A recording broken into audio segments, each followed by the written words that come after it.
Good afternoon, everybody. Sorry it's kind of dim in here. I am not feeling well, to be honest with you.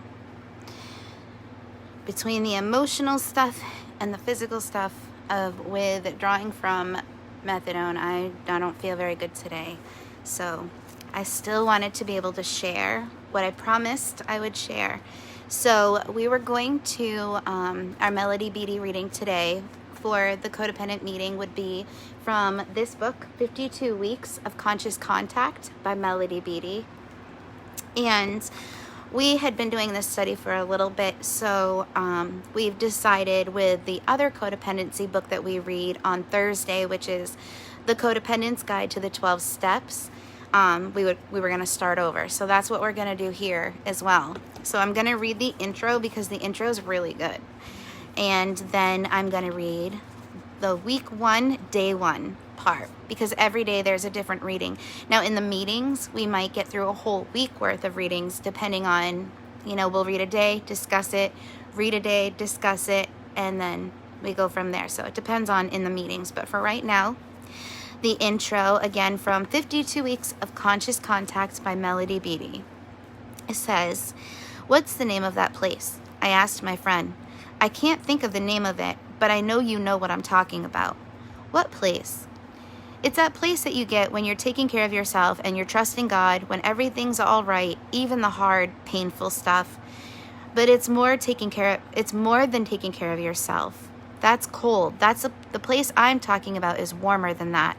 A place where you're not childish, but where you're found innocent, like a child. The world comes alive for you. It's a magical place," I said. "Maybe that's the name of it," she said, "a magical place." "Nope, that's too hokey," I said. "It's more than that. Maybe it's what some people call the kingdom of heaven." "Don't some people call it nirvana?" she said. "No, too many people think you don't go there until after you die." I didn't even know it, but when I first started I didn't even know it when I first started taking care of myself, I said. "I found it later, years later, and I know other people know about it too. Although we've never agreed on the name of that place, this is a book about finding it. This book is less of a meditation book and more of a book about acquiring and practicing simple life values that will help us get there." The impetus for this book came from Alcoholics Anonymous Step 11, sought through prayer and meditation to improve our conscious contact with God as we understand God, praying only for knowledge of His will for us and the power to carry that out. Conscious contact is that place many of us have known, but it can be elusive. Sustaining conscious contact seems to require a curious balance between working hard and letting go. Each week we'll look at one idea or value drawn from the well of religions and recovery programs such as Alcoholics Anonymous and Al-Anon. Then we'll explore ways of consciously putting that value into practice throughout the week. You could read the entire section in one day, apply the ideas throughout the week, and review your progress at the week's end, or if you prefer daily readings, you could read one of each week's 7 sections: a value, an application, a challenge, an inventory focus, an action, a gratitude focus, and finally a prayer. So each day will have one of those spiritual qualities that we'll be focusing on. You could progress through the year following the course of this book, or you could find the weekly topic that applies to a current situation and work on that. This book is for people who want to do more than let life happen to them. It's for recovering drug addicts, alcoholics, codependents, people not addicted to anything, people in grief, people just a little on the obsessive side, people who attend church, temple, or synagogue, and people that don't. This book is for all of us who thought that we could skim lightly over the surface of life, who then discovered that's not what we wanted after all. The gifts are below the surface. Have fun uncovering them. So week 1 is entitled The Quest. So day 1, the value is where we'll learn the value of this week in day 1. So I'm going to read day 1. Have you ever gone on a scavenger hunt or a treasure hunt? You have a list of things you're looking for, and it's up to you to get creative and find them. Let's pretend that you're on a treasure hunt, only it's not pretend, it's real. In the introduction, we talked about the nameless place that many of us are trying to get to, whether we know it or not. The treasures we're seeking are the values we acquire, and through practice, we create this magical place. I didn't start a formal spiritual quest for values because I wanted to. I started looking for and practicing many of my values because I had to. It was a do-or-die situation. I started praying because I was killing myself with alcohol and drugs, and I couldn't stop drinking on my own. I needed help. I started learning about the value of living one day at a time because I found myself in such painful, overwhelming circumstances that there was no other way to survive. Most of my values resulted from painful or uncomfortable situations that demanded that I do something different. Sometimes in my quest for another treasure, improving myself, getting a better job, or improving a relationship, I discover other treasures such as patience, faith, discipline, guidance, surrender, and service. Over time, I learned that these values were more than emergency care procedures. Living with these values was a good way to live. On one of my expeditions, I found myself on top of a famous holy mountain in China.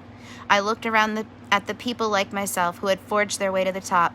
Some of them were tourists. Some of them had cameras around their necks. They looked like they were going to see the sights. Any difficulties they encountered on the way to the top were just irritating inconveniences. Others were more spiritually inclined. They considered each hardship a chance to prove their devotion to spiritual principles.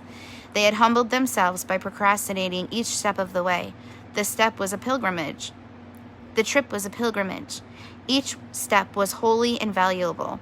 Whether you call it a quest, a process, a scavenger hunt, a treasure hunt, or a pilgrimage, like Ken Blanchard says, the only thing that will keep you going is a huge amount of faith and trust in the journey.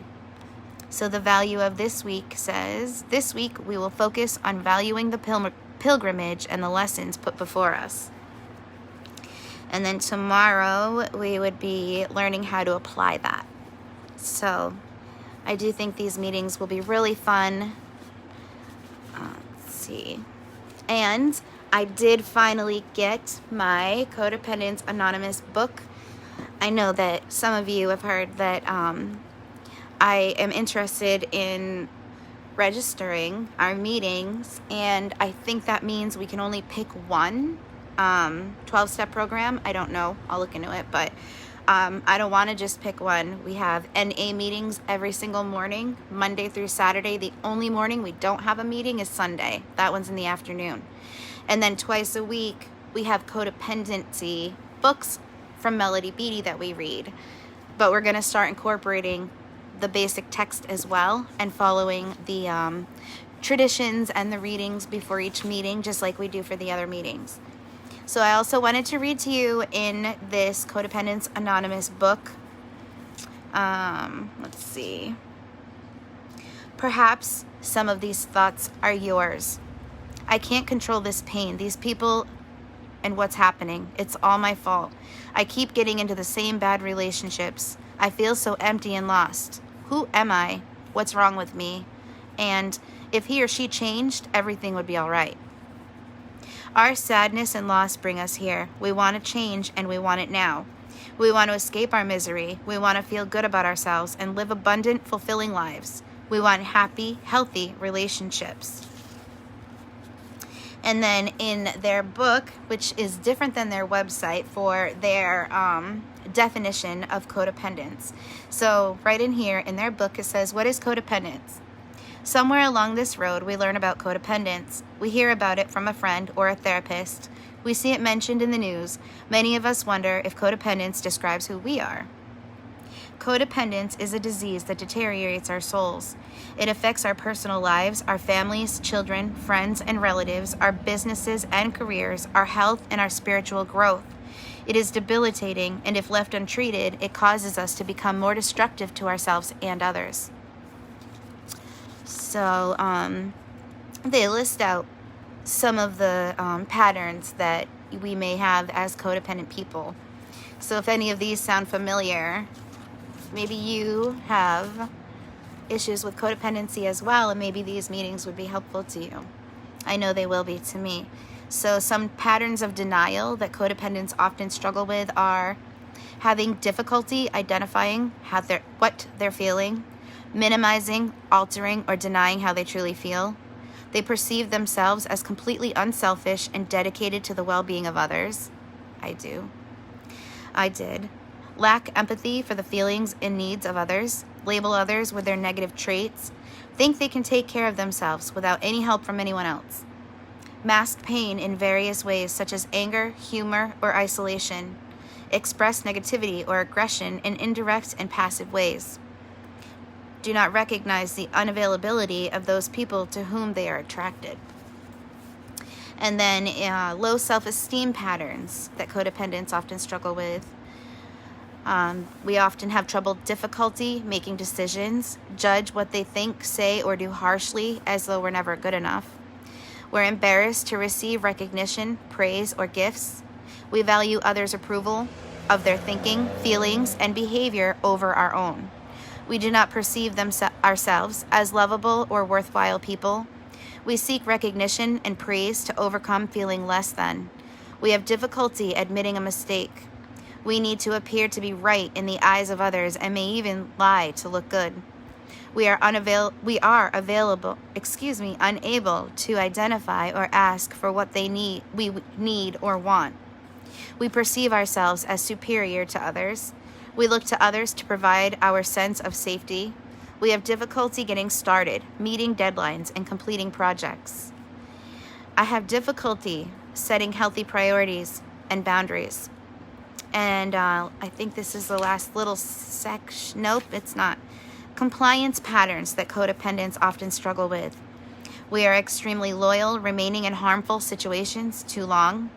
We compromise our own values and integrity to avoid rejection or anger. We put aside our own interests in order to do what others want. We're hypervigilant regarding the feelings of others and take on those feelings. I do with my kids. We're afraid to express our beliefs, opinions, and feelings when they differ from others. We accept sexual attention when we want love. We make decisions without regard to the consequences. We give up our truth to gain the approval of others and to avoid change. Some control patterns that codependent people like me struggle with are we believe people are incapable of taking care of themselves. We attempt to convince others what to think, do, or feel. We freely offer advice and direction without being asked. We become resentful when others decline our help and reject our advice. We lavish gifts and favors on those we want to influence. We use sexual attention to gain approval and acceptance. We have to feel needed in order to have a relationship with others. We demand that our needs be met by others. We use charm and charisma to convince others of their capacity to be caring and compassionate. We use blame and shame to exploit others emotionally. We refuse to cooperate, compromise, or negotiate, adopt an attitude of indifference, helplessness, authority, or rage to manipulate outcomes. We use recovery jargon in an attempt to control the behaviors of others. We pretend to agree with others to get what we want. Avoidance patterns. We act in ways that invite others to reject, shame, or express anger towards them. We judge harshly what others think, say, or do. We avoid emotional, physical, or sexual intimacy as a way to maintain distance. We allow addictions to people, places, and things to distract us from achieving intimacy in relationships. We use indirect or evasive communication to avoid conflict or confrontation. We diminish our capacity to have healthy relationships by declining to use the tools of recovery. We suppress our feelings and our needs to avoid feeling vulnerable. We pull people towards us, but when they get too close, we push them away. We refuse to give up our self-will to avoid surrendering to a power greater than ourselves. We believe displays of emotion are a sign of weakness. We withhold expressions of appreciation. So if any of those sound like characteristics that you struggle with today, or that you have or you do in situations, then I do think that this would be great for you as well. I know it's going to be great for me.